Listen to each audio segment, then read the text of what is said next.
का न्यू अभ्यास पुस्तिका हमें प्रदान की गई है। आप देख सकते हैं इस प्रकार से। इसमें हम देखेंगे पाठ 3 मध्य प्रदेश की संगीत विरासत। देखिए इस अभ्यास पुस्तिका में कुछ पाठों को चेंज किया गया है और प्रश्नोत्तर भी चेंज किए गए हैं। आप देख सकते हैं इस अभ्यास पुस्तिका में नया बदलाव किया गया है। देखिए यदि आप इसी प्रकार से इसके आगे के अन्य सभी पाठों का संपूर्ण हल आप समझना चाहते हैं, इन्हें पूर्ण करना चाहते हैं, तो आप हमारे इस चैनल से जुड़े रहिए और इस चैनल को सब्सक्राइब अवश्य कर लें। साथ ही बेल आइकन को प्रेस जरूर कर लें ताकि आने वाले नए वीडियो सबसे पहले आप तक पहुंचते रहेंगे। तो आइए देखते हैं पाठ 3 मध्य प्रदेश की संगीत विरासत। इस पाठ के सभी प्रश्नों के आंसर हम कैसे अपनी हिंदी की पाठ्यपुस्तक से पूर्ण करेंगे। देखिए इसमें बहुविकल्पी प्रश्न दिए गए हैं। इसके बाद अति लघुत्तरी प्रश्न, लघुत्तरी प्रश्न और दीर्घोत्तरी प्रश्न दिए गए हैं। आइए इन प्रश्नों को हम पाठ्यपुस्तक से कैसे पूर्ण करेंगे। देखिए पहला प्रश्न है, लेखक ने किसे संजीवनी कहा है। तो देखिए इस प्रश्न का राइट आंसर आप देख सकते हैं। आप हिंदी की पाठ्यपुस्तक से आप पाठ 3 मध्य प्रदेश की संगीत विरासत, इस पाठ में आप इन सभी प्रश्नों के आंसर आप देख सकते हैं इस प्रकार से। तो इसका राइट आंसर है संगीत को संजीवनी कहा गया है। तो सी नंबर का ऑप्शन सही है। प्रतिदिन शब्द में कौन सा समास है। तो प्रतिदिन शब्द में अवयवी भाव समास है। अगला प्रश्न, भारत रत्न लता मंगेशकर को स्वर कोकिला क्यों कहा जाता है। क्योंकि वे सुरीली गायिका थी। बी नंबर का इसका राइट आंसर है। इसके बाद है, संगीत का सामाजिक महत्व कब बढ़ता है। तो देखिए जनसाधारण को प्रभावित करने पर संगीत का सामाजिक महत्व बढ़ता है। तो सी नंबर का इसका राइट आंसर है। इसके बाद देखिए अगला प्रश्न है अति लघुत्तरी प्रश्न, प्रश्न 5वां, मेहर को संगीत का तीर्थ क्यों कहा जाता है। तो देखिए क्योंकि इसका राइट आंसर आप देख सकते हैं पृष्ठ क्रमांक 15 के पंक्ति 7 से 13 के बीच में। तो इसका राइट आंसर इस प्रकार से है, क्योंकि यह प्रख्यात शहनाई वादक उस्ताद अलाउद्दीन खान का जन्म स्थल है। इसके बाद है, लता जी की सफलता का मूल मंत्र क्या था। तो इसका राइट आंसर आप देख सकते हैं, निर्देश दिए गए हैं पृष्ठ क्रमांक 16। तो इसका राइट आंसर है, लता जी की सफलता का मूल मंत्र गायन के प्रति इच्छा शक्ति है।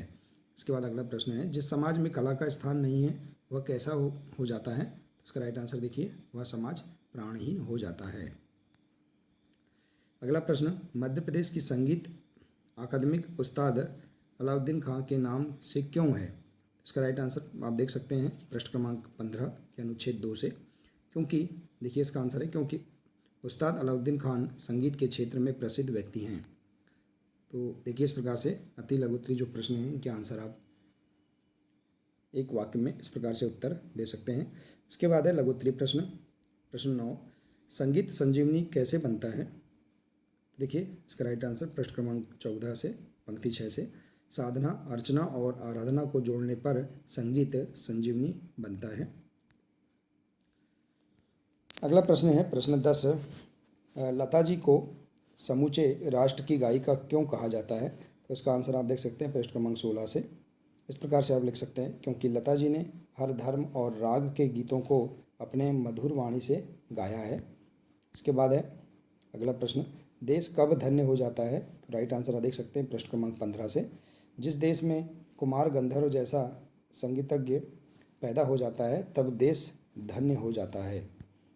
इसके बाद देखिए अगला प्रश्न है प्रश्न 12, समाज प्राणहीन कब हो जाता है। तो इसका राइट आंसर है, समाज प्राणहीन हो जाता है जब कला को समाज में स्थान नहीं मिलता है। इसके बाद देखिए दीर्घ उत्तरी प्रश्न है प्रश्न 13, संगीत की महिमा को अपने शब्दों में लिखिए। देखिए संपूर्ण पाठ की समझ के आधार पर आप इसका आंसर लिख सकते हैं। तो देखिए संगीत की महिमा अनंत है। शास्त्रीय संगीत से साधना को महत्व दिया जाता है। संगीत में विद्यमान मधुरता से हमें आत्म शांति मिलती है और जीवन में जीने की उमंग व उत्साह भी उत्पन्न होता है। संगीत को सुनकर हमारे पैर अपने आप ही थिरक उठते हैं। तो इस प्रकार से आप इस प्रश्न का आंसर लिख सकते हैं। इसके बाद देखिए अगला है 14 नंबर का प्रश्न, मध्य प्रदेश से जुड़े किसी एक संगीतकार के बारे में कम से कम 10 पंक्तियाँ लिखिए। तो देखिए आप